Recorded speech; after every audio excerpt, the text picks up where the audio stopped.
Hi, I'm Erik Linask here in the TMC newsroom. We are here on the third day of IT Expo West, our first event here in Austin, Texas, and it's been a great couple of days so far.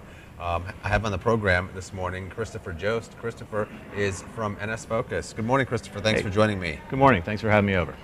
So let's talk a little bit about DDoS attacks and what's been going on. I mean, the nature of those attacks has changed rather dramatically over the last year or so, both in terms of who's being attacked, we've seen an awful lot of that going on, and who's doing the attacking.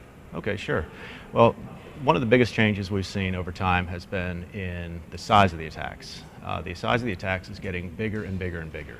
We're seeing attacks up to 120 gigabits per second now. But that's kind of the old way of doing things. What we're really starting to see a lot more of are application attacks. Bandwidth attacks have been pretty traditional.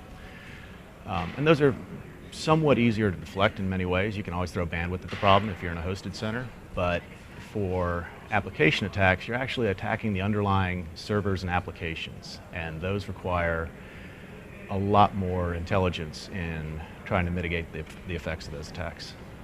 So what does that mean, and particularly from the NSFocus point of view, what does that mean in terms of the traditional anti-DDoS attack solutions that have been out there? Well, there's a couple things. So the traditional approach for DDoS solutions has been to buy an appliance, buy a box, stick that on your network, and that's a pretty capital intensive approach to doing things. What we're trying to do more of now is, since the attacks are happening to a broader number of companies and firms, we're trying to make it so that we can scale that out to people that might have been out of reach for previously.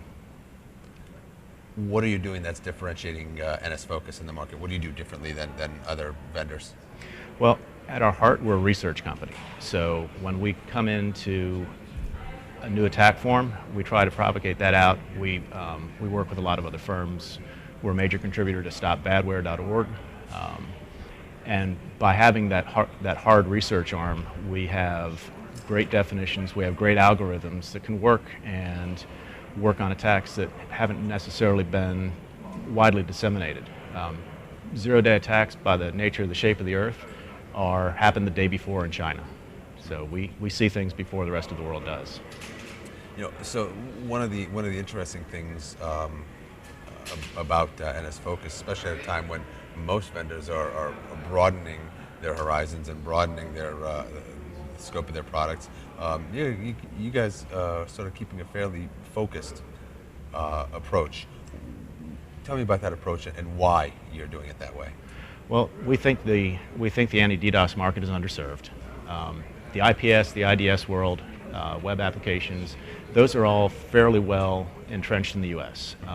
We think we have a very different approach with DDoS mitigation, and we think the market here it lends itself very well to it. And what kind of success have you been seeing in the market thus far?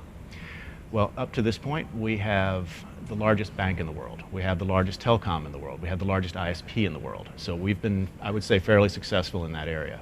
But honestly, that has been limited to the Asia-Pac marketplace. So as we come into the US market, we are learning a lot more about the different challenges they face. Excellent. But at the end of the day, the attacks are the same whether they're here or there. It is. It's internet protocol is internet protocol when you get right down to it.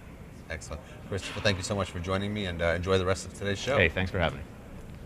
Good day.